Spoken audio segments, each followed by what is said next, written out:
Shalom, salam sejahtera, sehat dan semangat dalam Kristus Tuhan. Puji Tuhan, oleh anugerah Tuhan, kita masih diberikan kesempatan oleh Tuhan untuk merenungkan sebagian firman-Nya pada hari ini. Bapak Ibu Saudara, tema kita pada hari ini, kita berbicara tentang hidup yang berkenan. Inilah yang menjadi topik pembahasan kita. Puji Tuhan, Bapak Ibu Saudaraku, kita langsung saja melihat firman Tuhan. Dalam Amsal pasal 4 ayat 23 sampai 27. Jagalah hatimu dengan segala kewaspadaan, karena dari situlah terpancar kehidupan. Buanglah mulut serong daripadamu, dan jauhkanlah bibir dolak-dalik daripadamu. Biarlah matamu memandang terus ke depan, dan tatapan matamu tetap ke muka. Tempuhlah jalan yang rata, dan hendaklah tetap segala jalanmu. Janganlah menyimpang ke kanan atau ke kiri. Jauhkanlah kakimu dari kejahatan. Puji Tuhan, firman Tuhan ini dahsyat, luar biasa. Walaupun sepertinya sederhana, bahasa-bahasa sederhana, tapi dalam isinya Bapak Ibu Saudaraku, ada 4 syarat yang harus kita lakukan untuk dapat menjadi orang yang berkenan di hadapan Tuhan, supaya kita bisa tetap hidup berkenan di hadapan Tuhan. Yang pertama, Bapak Ibu Saudaraku, jagalah hatimu dengan segala kewaspadaan. Kalau kita melihat Bapak Ibu Saudaraku, Paulus tetap hidup dengan hati nurani murni setelah dia bertahun-tahun melayani Tuhan.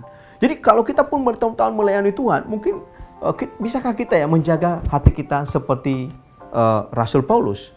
Nah, dalam Kisah Para Rasul pasal 23 ayat 1 dikatakan bahwa sambil menatap anggota-anggota mahkamah agama, Paulus berkata, "Hai saudara-saudaraku, sampai kepada hari ini, aku tetap hidup dengan hati nurani yang murni di hadapan Allah." Penting kita melayani dengan hati nurani yang murni di hadapan Tuhan. Kenapa Bapak Saudaraku? Kalau kita lihat sini, Paulus tetap berusaha hidup dengan hati nurani yang murni di hadapan Allah dan manusia. Nah, kalau kita lanjut Saudaraku, di dalam Kisah pasal 24 ayat 16 dikatakan bahwa sebab aku senantiasa berusaha untuk hidup dengan hati nurani yang murni di hadapan Allah dan manusia. Jadi penting sekali kita harus mempertahankan hati nurani kita bersih di hadapan Tuhan, supaya hidup kita berkenan Bapak Ibu Saudaraku. Nah, kalau Amsal tadi Bapak Ibu Saudaraku mengatakan kepada kita, jaga hatimu dengan segala kewaspadaan, karena dari sana terpancar kehidupan. Ini berbicara tentang hati nurani Bapak Ibu Saudaraku. Haleluya, kita harus menjaganya. Nah, demikian firman Tuhan. Nah, yang sudah disampaikan kepada kita, biarlah hari-hari ini, apalagi hari-hari ini kita di tengah pandemi ini, dunia sedang panik Bapak Ibu Saudaraku, kita harus jaga hati nurani kita. Paulus, bagaimana dia tetap melayani Tuhan dengan hati nurani yang murni sampai menjelang kematiannya Bapak Ibu Saudaraku. Bahkan sampai akhir dia tidak menjaga hati nurani di hadapan Tuhan.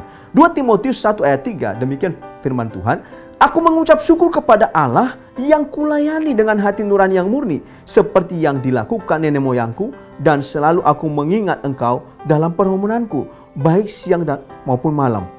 Jadi Rasul Paulus itu luar biasa, begitu baik dia di hadapan Tuhan. Hati nuraninya tetap dijaga di hadapan Tuhan. Yang kedua Bapak Saudaraku, kita harus menjaga lidah kita dari yang tidak benar. Artinya Bapak Saudara, jangan bergaul dengan orang yang bocor mulut. Nah, Amsal 20 ayat 19, "Siapa mengumpat membuka rahasia, sebab itu janganlah engkau bergaul dengan orang yang bocor mulut." Amsal 10 ayat 19, demikian firman Tuhan, "Dalam banyak bicara pasti ada pelanggaran, tetapi siapa yang menahan bibirnya berakal budi." Amsal 10 ayat 20 berkata demikian, "Lidah orang benar seperti perak pilihan, tetapi pikiran orang fasik sedikit nilainya." Puji Tuhan Bapak Ibu Saudaraku. Yang ketiga Bapak Ibu Saudaraku, dari firman Tuhan yang kita baca, jaga mata kita dan biarlah pandangan mata kita terus ke depan. Paulus berusaha melupakan apa yang di belakangnya.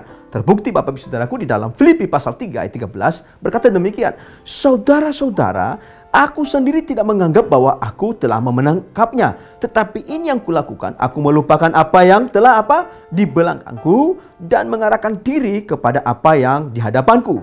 Ayat 14, "Dan berlari-lari kepada tujuan untuk memperoleh hadiah, yaitu panggilan surgawi dari Allah dalam Kristus Yesus." Dan yang keempat Bapak Ibu Saudaraku, berbicara kepada kita bahwa firman ini dahsyat sekali, dikatakan kepada kita, jagalah langkah kaki kita. sesuai dengan apa? Jalan Tuhan, Bapak Ibu Saudaraku. Nah, firman-Nya berkata demikian, Amsal pasal 4:26, tempuhlah jalan yang rata dan hendaklah tetap segala jalanmu. Ayat 27, janganlah menyimpang ke kanan atau ke kiri, jauhkan kakimu dari kejahatan. Bapak Ibu Saudara yang kasih dalam Tuhan, firman ini dahsyat sekali. Jadi Bapak Ibu Saudaraku, kita betapa penting kita menjaga hati kita. Kalau kita bisa menjaga hati kita Bapak Ibu Saudaraku, maka Amsal pasal 4 ayat 24, maka 25 dan 26 sampai 27 kita akan mampu melakukannya Bapak Ibu Saudaraku. Arti itu apa? Karena kalau kita sudah menjaga hati kita bersih di hadapan Tuhan, otomatis Bapak Ibu Saudaraku, karakter kita pasti baik, perilaku kita pasti baik, perkataan kita pasti baik, pikiran-pikiran kita juga pasti menantangkan kebaikan. Bahkan juga perasaan kita juga pasti baik Bapak Ibu Saudaraku. Sehingga kita bisa menjadi anak Tuhan yang berkenan di hadapan Tuhan. Kita juga bisa menjadi apa? Hidup yang berkenan di hadapan Tuhan. Karena kita adalah mempelainya Bapak Ibu Saudaraku. Mempelai yang dipersiapkan oleh Tuhan. Kita mau menyambut mempelai kita yang akan datang Bapak Ibu Saudaraku. Haleluya. Yaitu yang tidak lain adalah Tuhan Yesus sendiri. Dan untuk itu Bapak Ibu Saudaraku, hari-hari ini mari kita banyak berdoa kepada Tuhan. Kita minta kepada Tuhan supaya memberikan kepada kita hati nurani yang baik dan bersih. Supaya tingkah laku kita baik, karakter kita baik, pola pikir kita juga baik. Bapak Saudara, hari anak tangan kepada Tuhan. Kita berdoa. Bapa, dalam nama Tuhan Yesus, kami berdoa, kami berseru kepadamu Tuhan. Terima kasih buat firman-Mu Tuhan yang mengajarkan kami Tuhan pada hari-hari ini Tuhan. Untuk kami boleh menjaga hati nurani kami. Dan kami Tuhan tidak mengingat lagi Tuhan segala sesuatu yang terjadi di masa lalu kami. Dan kami terus menghidupi kebenaran firman Engkau di dalam kehidupan kami. Mata kami tetap fokus kepada Engkau Tuhan. Kaki kami tetap tegak Tuhan menuju kepada kebenaran Engkau. Sehingga kebenaran-kebenaran-Mu itu Tuhan menjadi Tuhan sumber berkat Tuhan, mendatangkan berkat, dan Tuhan menjadi kekuatan iman kami menyongsong kedatangan Tuhan kedua kali. Terima kasih Bapa di surga, terpujilah Engkau.